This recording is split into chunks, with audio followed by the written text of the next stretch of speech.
Hello, welcome back to another guide here on Broadside Gaming by me, Zug. So, as I said in the Shade video, that 4.6 has dropped, and the Shade and the Sister of Thorn have been thoroughly changed. So, I've been poking around looking for builds, and this is the one that I've actually had quite a lot of fun playing with since the update, as the last build I was playing with just didn't work anymore, mainly because it didn't exist. So, let's have a look at the build. So we are using Weave Bound. Melee critical strikes and headshots restore 2 temporary health. Critical headshots restore twice as much. Pretty bog standard. Athari's Delight. Melee strikes against poison targets make them bleed. So we're just, this is going to be layering on dot damage.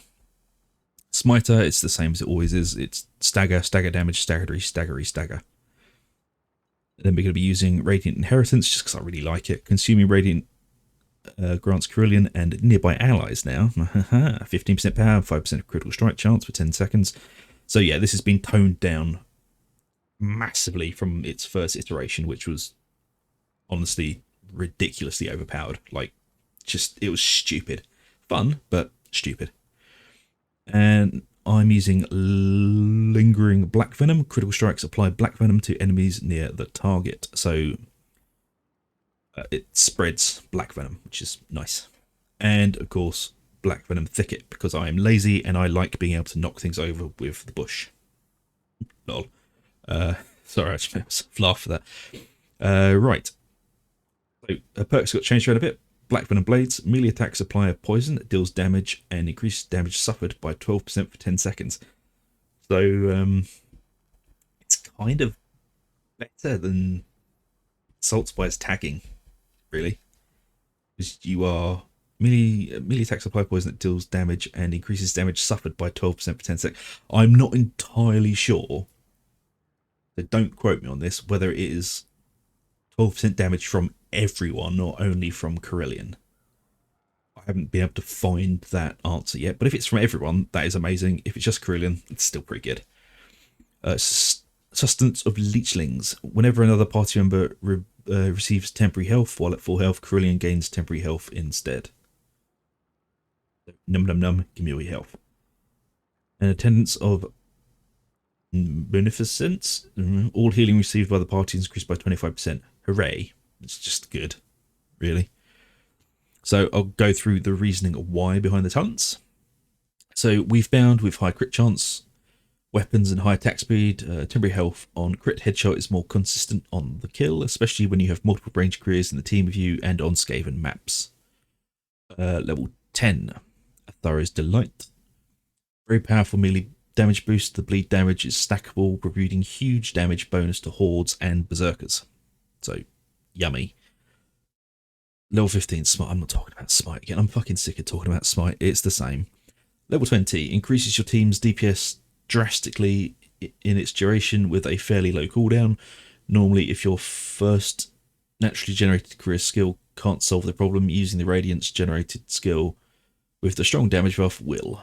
Need to have a good amount of patrol monster trigger knowledge to maximize it in its efficiency, though. So, you know.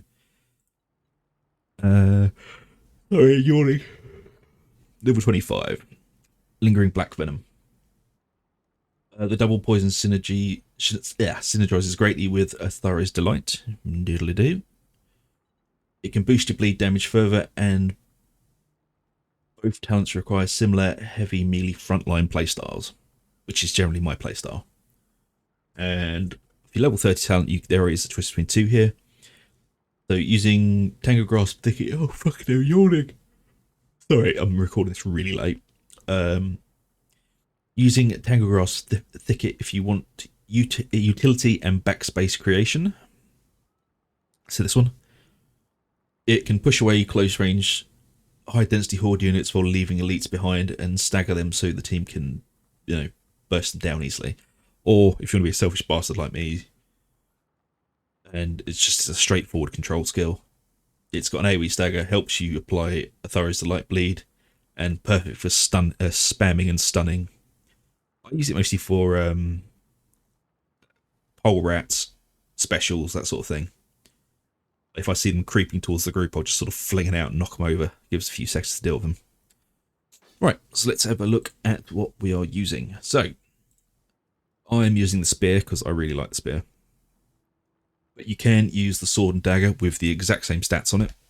So it'll be crit, block cost, and swift slaying. I'm also using the javelin, power versus armor, power versus skaven, neck, health, block cost, and bark skin. Charm, power versus armored, power versus skaven. And your trinket will be curse resist, crit chance, and shrapnel. And of course, if you're running cataclysm, change the curse resist to stamina recovery. Sorry. You can also use the Deepwood Staff or the Moonfire Bow if you are so inclined to. I've just gone off the Moonfire Bow because I've used it so much, and also they got rid of most of the cool things about it. It doesn't. It's not just a better Hagbane bow anymore. It's just kind of alright. And I never liked the Deepwood Staff. It just irritated me. But, you can use those if you want to. So the Deepwood Staff would have power versus inventory, power versus skaven, with thermal equalizer, and the charm you would use alongside it would be power versus inventory and power versus skaven. Or if you wanted to use the Moonfire Bow, that would have power versus skaven, power versus monster with headhunter, and the charm to use alongside of that would be power versus chaos and power versus skaven. So you have the options there to use them if you want to. So this will be my very quick guide and build on how I am now playing the Sister of the Thorn. I love the spear. It's got really consistent headshot damage and really nice just clear ability. I find it's got quite nice control on it as well. Yeah, there you go. The new Sister of the Thorn. Well, I hope you enjoy it, folks, and I hope you enjoyed the video. And if you have, please like, subscribe, hit that little bell for notifications. It really helps us out. And until something else interesting happens on Vermintide, I shall see you then. And if not, I shall see you all for Darktide. Until then, see you later.